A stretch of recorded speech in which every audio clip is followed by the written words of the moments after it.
En mis torturados oídos resuenan incesantemente un chirrido y un aleteo de pesadilla y un breve ladrido lejano como el de un gigantesco sabueso. No es un sueño, y temo que ni siquiera sea locura, ya que son muchas las cosas que me han sucedido para que pueda permitirme esas misericordiosas dudas. St. John es un cadáver destrozado. Únicamente yo sé por qué, y la índole de mi conocimiento es tal que estoy a punto de saltarme la tapa de los sesos por miedo a ser destrozado del mismo modo. En los oscuros e interminables pasillos de la horrible fantasía vagabundea Némesis, la diosa de la venganza negra y disforme que me conduce a aniquilarme a mí mismo. Que perdone el cielo la locura y la morbosidad que atrajeron sobre nosotros tan monstruosa suerte. Hartos ya con los tópicos de un mundo prosaico donde incluso los placeres del romance y de la aventura pierden rápidamente su atractivo, St. John y yo habíamos seguido con entusiasmo todos los movimientos estéticos e intelectuales que prometían terminar con nuestro insoportable aburrimiento. Los enigmas de los simbolistas y los éxtasis de los prerrafaelistas fueron nuestros en su época, pero cada nueva moda quedaba vaciada demasiado pronto de su atrayente novedad. Nos apoyamos en la sombría filosofía de los decadentes, y a ella nos dedicamos aumentando paulatinamente la profundidad y el diabolismo de nuestras penetraciones. Baudelaire y Huysmans no tardaron en hacerse pesados, hasta que finalmente no quedó entre nosotros más camino que el de los estímulos directos provocados por anormales experiencias y aventuras personales. Aquella espantosa necesidad de emociones nos condujo al odioso sendero de los saqueadores de tumbas. No puedo revelar, ni catalogar siquiera en parte el valor de los trofeos que adornaban el anónimo museo que preparamos en la enorme casa donde vivíamos, St. John y yo, solos y sin criados. Nuestro museo era un lugar sacrílego, increíble, donde con el gusto satánico de neuróticos diletantes habíamos reunido un universo de terror y de putrefacción para excitar nuestras viciosas sensibilidades.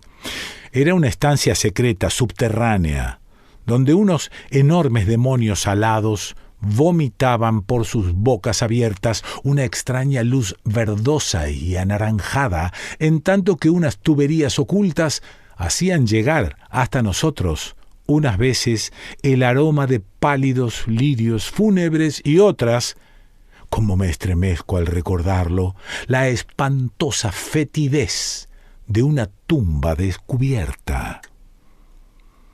Alrededor de las paredes de aquella repulsiva estancia había féretros de antiguas momias, alternando con hermosos cadáveres que tenían una apariencia de vida, perfectamente embalsamados, y con lápidas mortuorias arrancadas de los cementerios más antiguos del mundo.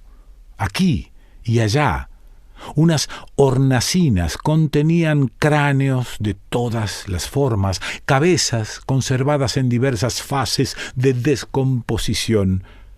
Allí podían encontrarse las podridas y calvas coronillas de famosos nobles y las tiernas cabecitas doradas de niños recién enterrados. Había allí estatuas y cuadros, algunos realizados por St. John y por mí mismo. Un portafolio cerrado, encuadernado con piel humana curtida. Contenía ciertos dibujos atribuidos a Goya y que el artista no se había atrevido a publicar. Había allí nauseabundos instrumentos musicales de cuerda, de metal y de viento, en los cuales St. John y yo producíamos a veces disonancias de diabólica lividez. Y en una multitud de armarios de caoba reposaba la más increíble colección de objetos sepulcrales, nunca reunidos por la locura y perversión humanas. Las expediciones, en el curso de las cuales recogíamos nuestros nefandos tesoros, eran siempre memorables acontecimientos desde el punto de vista artístico. No éramos vulgares vampiros, sino que trabajábamos únicamente bajo determinadas condiciones de humor, paisaje, medio ambiente, tiempo, estación del año y claridad lunar. Aquellos pasatiempos eran para nosotros la forma más exquisita de expresión estética y concedíamos a sus detalles un minucioso cuidado técnico. Nuestra búsqueda de nuevos escenarios y condiciones excitantes era febril e insaciable. St. John abría siempre la marcha y fue él quien descubrió el maldito lugar que acarreó sobre nosotros una espantosa e inevitable fatalidad. Qué desdichado destino nos atrajo hasta aquel horrible cementerio holandés. Creo que fue el oscuro rumor, la leyenda acerca de alguien que llevaba enterrado allí 5 siglos, alguien que en su época fue un saqueador de tumbas y había robado un valioso objeto del sepulcro de un poderoso. Recuerdo la escena en aquellos momentos finales, la pálida luna otoñal sobre las tumbas, los grotescos árboles cuyas ramas descendían tristemente hasta unirse con el descuidado césped y las estropeadas losas, las legiones de murciélagos que volaban contra la luna, la antigua capilla cubierta de hiedra y apuntando con un dedo espectral al pálido cielo. Los olores a moho, a vegetación y a cosas menos explicables que se mezclaban débilmente con la brisa nocturna procedente de lejanos mares y pantanos, y lo peor de todo, el triste aullido de algún gigantesco sabueso al cual no podíamos ver ni situar de un modo concreto. Al oírlo, nos estremecimos recordando las leyendas que los campesinos, ya que el hombre que tratábamos de localizar había sido encontrado hacía siglos en aquel mismo lugar, destrozado por las zarpas y los colmillos de un execrable animal.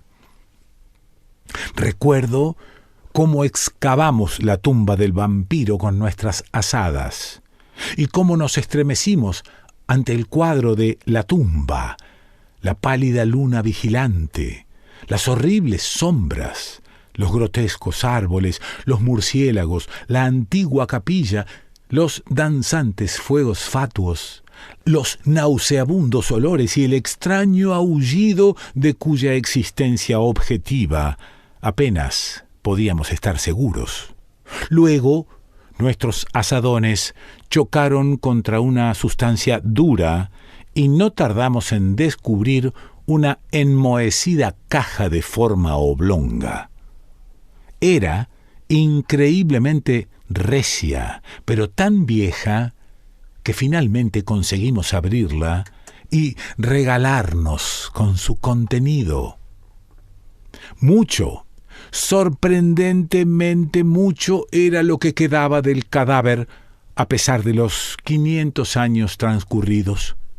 El esqueleto, aunque aplastado en algunos lugares por las mandíbulas de la cosa que le había producido la muerte, se mantenía unido con asombrosa firmeza, y nos inclinamos sobre el descarnado cráneo con sus largos dientes y sus cuencas vacías, en las cuales había brillado unos ojos con una fiebre semejante a la nuestra.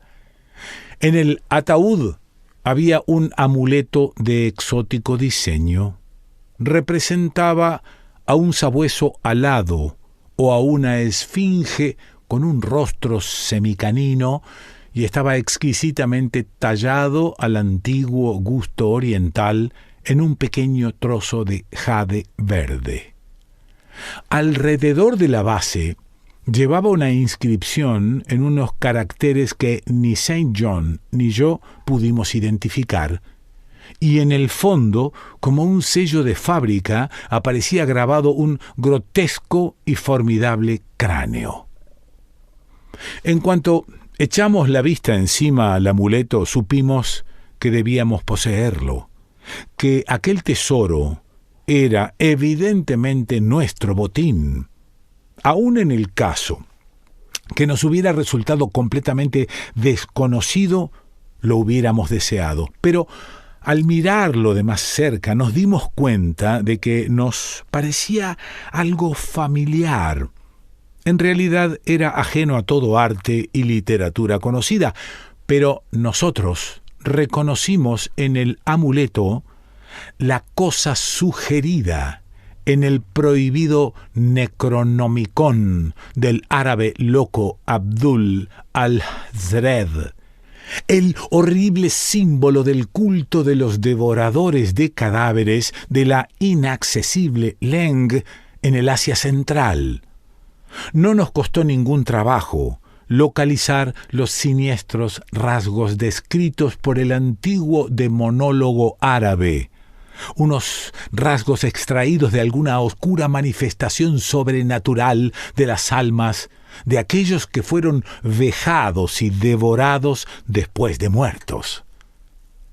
Apoderándonos del objeto de jade verde, dirigimos una última mirada al cavernoso cráneo de su propietario y cerramos la tumba, volviendo a dejarla tal como la habíamos encontrado.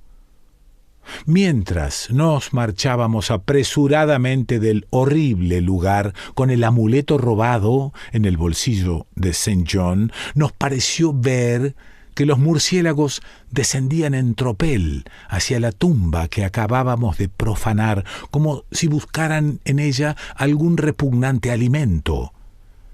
Pero la luna de otoño brillaba muy débilmente y no pudimos saberlo a ciencia cierta. Al día siguiente, cuando embarcábamos en un puerto holandés para regresar a nuestro hogar, nos pareció oír el leve y lejano aullido de algún gigantesco sabueso. Menos de una semana después de nuestro regreso a Inglaterra, comenzaron a suceder cosas muy extrañas. Saint John y yo vivíamos como reclusos, sin amigos, solos y en unas cuantas habitaciones de una antigua mansión en una región pantanosa y poco frecuentada, de modo que en nuestra puerta resonaba muy raramente la llamada de un visitante. Ahora, sin embargo, estábamos preocupados por lo que parecía ser un frecuente roce en medio de la noche, no solo alrededor de las puertas, sino también alrededor de las ventanas. Lo mismo en las de la planta baja que en las de los pisos superiores. En cierta ocasión, imaginamos que un cuerpo voluminoso y opaco oscurecía la ventana de la biblioteca cuando la luna brillaba contra ella, y en otra ocasión creímos oír un aleteo no muy lejos de la casa. Empezamos a atribuir aquellos hechos a nuestra imaginación, turbada aún por el leve y lejano aullido que nos pareció haber oído en el cementerio holandés. El amuleto de jade reposaba ahora en una hornacina de nuestro museo y a veces encendíamos una vela extrañamente aromada delante de él. Leímos mucho en el Necronomicon de al-Hazred acerca de sus propiedades y acerca de las relaciones de las almas con los objetos que las simbolizan, y quedamos desasosegados por lo que leímos. Luego llegó el terror. La noche del 24 de septiembre Oí una llamada en la puerta de mi dormitorio. Creyendo que se trataba de St. John, lo invité a entrar, pero solo me respondió una espantosa risotada. En el pasillo no había nadie. Cuando desperté a St. John y le conté lo ocurrido, y se mostró tan preocupado como yo, nos preocupamos. Aquella misma noche, el leve y lejano aullido sobre las soledades pantanosas se convirtió en realidad. 4 días más tarde, mientras nos encontrábamos en el museo, oímos un cauteloso arañar en la única puerta que conducía a la escalera secreta de la biblioteca. Nuestra alarma aumentó, ya que además de nuestro temor a lo desconocido, siempre nos había preocupado la posibilidad de que nuestra extraña colección pudiera ser descubierta. Apagando todas las luces, nos acercamos a la puerta y la abrimos bruscamente de par en par. Se produjo una extraña corriente de aire y oímos, como si se alejara precipitadamente, una rara mezcla de susurros, risitas entre dientes y balbuceos articulados. En aquel momento no tratamos de decidir si estábamos locos, si soñábamos o si nos enfrentábamos con una realidad. De lo único que sí nos dimos cuenta fue que los balbuceos aparentemente incorpóreos habían sido proferidos en idioma holandés. Después de aquello, vivimos en medio de un creciente horror mezclado con cierta fascinación. La mayor parte del tiempo nos ateníamos a la teoría de que estábamos enloqueciendo a causa de nuestra vida de excitaciones anormales, pero a veces nos complacía más dramatizar acerca de nosotros mismos y considerarnos víctimas de alguna misteriosa y aplastante fatalidad. Las manifestaciones extrañas eran ahora demasiado frecuentes para ser contadas. Nuestra casa solitaria parecía sorprendentemente viva con la presencia de algún ser maligno cuya naturaleza no podíamos intuir, y cada noche aquel demoníaco aullido llegaba hasta nosotros cada vez más claro, cada vez más audible. El 29 de octubre encontramos en la tierra blanda, debajo de la ventana de la biblioteca, una serie de huellas de pisadas completamente imposibles de describir. Resultaban tan desconcertantes como las bandadas de enormes murciélagos que merodeaban por los alrededores de la casa en número creciente. El horror alcanzó su culminación el 18 de noviembre cuando St. John, regresando a casa al oscurecer, procedente de la estación del ferrocarril, fue atacado por algún espantoso animal y murió destrozado. Sus gritos habían llegado hasta la casa y yo me había apresurado a dirigirme al terrible lugar. Llegué a tiempo de oír un extraño aleteo y de ver una vaga silueta negra contra la luna que se alzaba en aquel momento.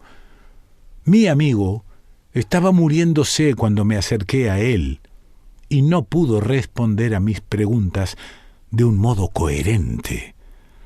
Lo único que hizo fue susurrar: el amuleto, aquel maldito amuleto. Y exhaló el último suspiro, convertido en una masa inerte de carne lacerada. Lo enterré al día siguiente en uno de nuestros descuidados jardines y murmuré sobre su cadáver uno de los extraños ritos que él había amado en su vida. Y mientras pronunciaba la última frase, oí a lo lejos el débil aullido de algún gigantesco sabueso. La luna estaba alta, pero no me atreví a mirarla, Y cuando vi sobre el marjal una ancha y nebulosa sombra que volaba de otero en otero, cerré los ojos y me dejé caer al suelo, boca abajo. No sé el tiempo que pasé en aquella posición. Solo recuerdo que me dirigí temblando hacia la casa y me prosterné delante del amuleto de jade verde. Temeroso de vivir solo en la antigua mansión, al día siguiente me marché a Londres, llevándome el amuleto, después de quemar y enterrar el resto de la impía colección del museo. Pero al cabo de 3 noches, oí de nuevo el aullido y antes de una semana comencé a notar unos extraños ojos fijos en mí en cuanto oscurecía. Una noche, mientras paseaba por el malecón Victoria, vi que una sombra negra oscurecía uno de los reflejos de las lámparas en el agua. Sopló un viento más fuerte que la brisa nocturna y en aquel momento supe que lo que había atacado a St. John no tardaría en atacarme a mí. Al día siguiente empaqueté cuidadosamente el amuleto de jade verde y embarqué hacia Holanda. Ignoraba lo que podía ganar devolviendo el objeto a su silencioso y durmiente propietario, pero me sentía obligado a intentarlo todo con tal de desvanecer la amenaza que pesaba sobre mi cabeza. Lo que pudiera ser el sabueso y los motivos para que me hubiera perseguido eran preguntas todavía vagas, pero yo había oído por primera vez el aullido en aquel antiguo cementerio y todos los acontecimientos subsiguientes, incluido el moribundo susurro de St. John, habían servido para relacionar la maldición con el robo del amuleto. En consecuencia, me hundí en los abismos de la desesperación cuando, en una posada de Rotterdam, descubrí que los ladrones me habían despojado de aquel único medio de salvación. Aquella noche, el aullido fue más audible, y por la mañana leí en el periódico un espantoso suceso acaecido en el barrio más pobre de la ciudad. En una miserable vivienda, habitada por unos ladrones, toda una familia había sido despedazada por un animal desconocido que no dejó ningún rastro. Los vecinos habían oído durante toda la noche un leve, profundo e insistente sonido semejante al aullido de un gigantesco sabueso. Al anochecer me dirigí de nuevo al cementerio, donde los árboles sin hojas inclinaban tristemente sus ramas hacia la marchita hierba y las estropeadas losas. La capilla, cubierta de hiedra, apuntaba al cielo un dedo burlón, y la brisa nocturna gemía de un modo monótono procedente de helados marjales y de frígidos mares. El aullido era ahora muy débil, y cesó por completo mientras me acercaba a la tumba que unos meses antes había profanado, ahuyentando a los murciélagos que habían estado volando alrededor del sepulcro. No sé por qué había acudido allí, a menos que fuera para rezar o para murmurar dementes explicaciones y disculpas al tranquilo y blanco esqueleto que reposaba en su interior. Pero, cualesquiera que fueran mis motivos, ataqué el suelo medio helado con una desesperación parcialmente mía y parcialmente de una voluntad dominante ajena a mí mismo. La excavación resultó mucho más fácil de lo que había esperado, aunque en un momento determinado me encontré con una extraña interrupción. Un esquelético buitre descendió del frío cielo y picoteó frenéticamente en la tierra de la tumba, hasta que lo maté con un golpe de azada. Finalmente, dejé al descubierto la caja oblonga y saqué la enmohecida tapa. Aquel fue el último acto racional que realicé, ya que en el interior del viejo ataúd, rodeado de enormes y soñolientos murciélagos, se encontraba lo mismo que mi amigo y yo habíamos robado. Pero ahora no estaba limpio y tranquilo como lo habíamos visto entonces, sino cubierto de sangre reseca y de jirones de carne y de pelo, mirándome fijamente con sus cuencas fosforescentes. Sus colmillos ensangrentados brillaban en su boca entreabierta en un rictus burlón, como si se mofara de mi inevitable ruina. Y cuando aquellas mandíbulas dieron paso a un sardónico aullido, semejante al de un gigantesco sabueso, y vi que en sus sucias garras empuñaba el perdido y fatal amuleto de jade verde, eché a correr, gritando estúpidamente hasta que mis gritos se disolvieron en estallidos de risa histérica.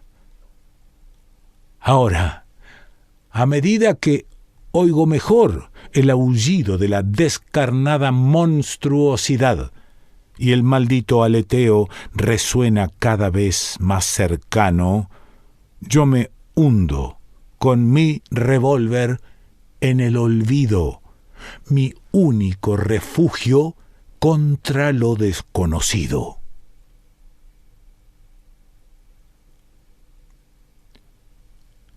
H. P. Lovecraft.